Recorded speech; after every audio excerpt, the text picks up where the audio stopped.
আসসালামু আলাইকুম এভরিওয়ান, রান্নার ক্যানভাসে নতুন আরও একটা রেসিপিতে সবাইকে ওয়েলকাম করছি। আজকে তৈরি করে দেখাবো মজাদার একটা ভর্তা রেসিপি।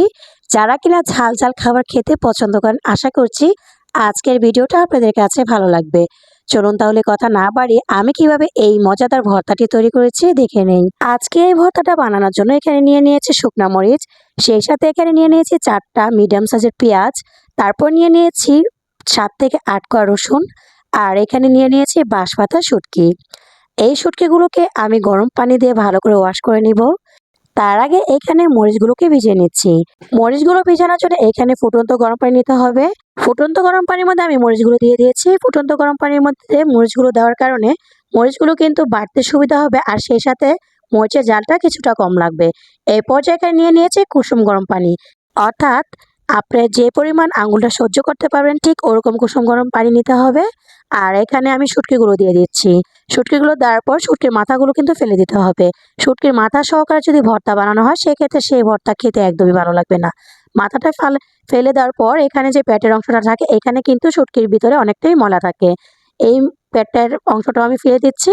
আর শুটকির গা থেকে এরকম করে হাতের সাহায্যে ঢলে ঢলে আঁশগুলো কিন্তু তুলে নিতে হবে। এই দেখেন শুটকিগুলো কিন্তু আমি 4 থেকে 5 বার ঠান্ডা পানি দিয়ে পরিষ্কার করে নিয়েছি। এই পর্যায়ে শুটকিগুলো ভেজে নেব। শুটকিগুলো ভাজার জন্য চুলায় একটা কড়াই বসিয়ে দিয়েছি, আর সেখানে দিয়ে দিয়েছি সামান্য একটু সয়াবিন তেল। তেলটা যখন গরম হয়ে গিয়েছে সেই পর্যায়ে শুটকিগুলোকে আমি দিয়ে নিয়েছি। শুটকিগুলো দিয়ে একদম চুলা আঁচ মিডিয়ামে রেখে উল্টে পাল্টে ভালোভাবে শুটকিগুলোকে ভেজে নিতে হবে। শুটকি যদি ভাজা না হয় সেই ক্ষেত্রে কিন্তু শুটকির ভর্তা খেতে একদমই ভালো লাগে না, কাঁচা কাঁচা একটা গন্ধ আসে। এই জন্য আমি শুটকি ভাজার ভিডিওটা একটু লং ভিডিও ভাবে রেখেছি, আপনারা দেখে একটু বুঝে নেবেন। এইভাবে করে শুটকিটাকে উল্টিয়ে পাল্টিয়ে বারে বারে কিন্তু শুটকিটা ভেজে নিতে হবে।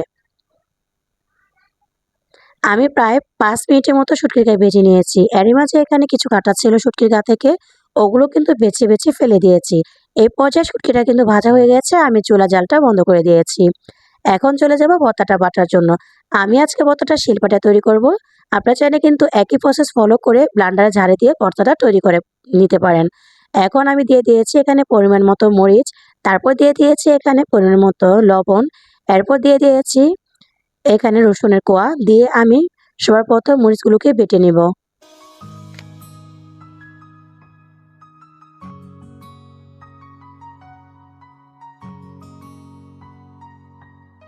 তো মরিচটাকে আমি 2 থেকে 3 বার ভালো করে মিহি পেস্ট করে নিয়েছি। এই পর্যায়ে এখন ভেজে রাখা শুটকিগুলো দিয়ে আবারও ভালো করে শিলপাটা আমি বেটে নিব।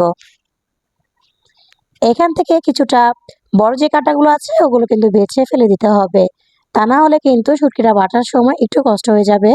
এই পর্যায়ে শুটকিটা আমি বেটে কিছুটা পেঁয়াজ দিয়ে নিচ্ছি। এতে করে পেঁয়াজটা যখন বাটবো তখন একটু পানি পানি হওয়ার কারণে শুটকিটা বাটতে সুবিধা হবে। এইভাবে করে আমি ভালো করে শুটকিটাকে 2 থেকে 3 বার বেটে নিব। এই তো শুটকি ভর্তাটা আমার তৈরি হয়ে গিয়েছে। এখন আমি দিয়ে দিব পেঁয়াজ। এখানে এই শুটকি ভর্তাটাতে কিন্তু বেশি পরিমাণ পেঁয়াজ দিলে খেতে বেশি মজা হয়।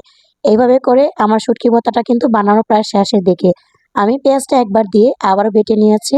আবারও কিন্তু এখানে পেঁয়াজটা দিয়ে আবারও বেটে নিয়েছি। পেঁয়াজটাকে আমি মিহি পেস্ট করব না। এখানে কিন্তু পেঁয়াজটা একটু আস্তে আস্তে রাখবো, এতে করে কিন্তু মুখে পড়লে খেতে ভালো লাগবে। এই তো এই পর্যায়ে আমার ভর্তাটা কিন্তু একদমই কমপ্লিট হয়ে গিয়েছে। ভর্তাটা দেখতে যতটা সুন্দর হয়েছে, খেতে কিন্তু মাশাআল্লাহ অনেক বেশি মজা হয়েছিল। আশা করছি আজকের রেসিপি আপনাদের কাছে ভালো লেগেছে। যারা ঝাল প্রিয় আছেন তারা চাইলে হুটহাট এরকম ভর্তা বানিয়ে নিতে পারেন।